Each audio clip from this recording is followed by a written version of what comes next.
We've been giving some indications, monitoring the media, the issue of prosecutions of alleged corrupt former officials will definitely be in the news, or should be in the news, as we have been giving indication. But for me, what will also be interesting is a government that also shows us that it's capable of scrutinizing its own appointees when some of these allegations of corruption come up against it. I'm part of the Corruption Watch program that Joy FM is working with CDD and others.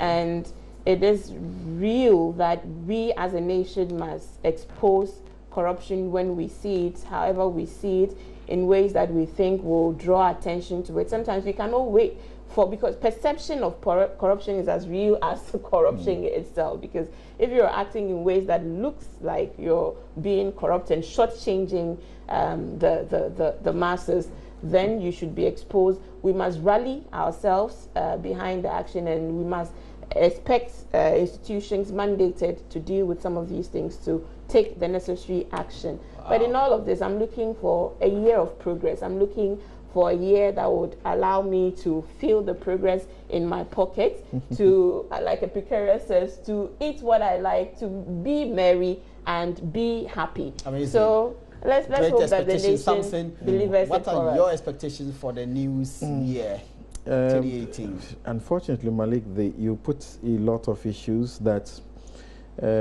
we have skipped, right? Unfortunately, unfortunately, I thought we were doing this up to one.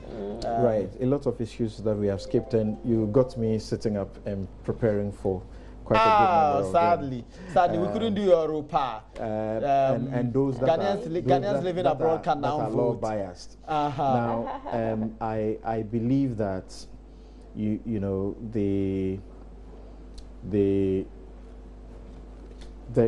we ought to be looking at things from a certain perspective. I'm sure the government is aware that the same manner in which they were very vocal and made sure that they were keeping the Mahama government on its toes, I'm sure they may get even more than that. So they are aware that Ghanaians are watching them and that they will be extremely careful.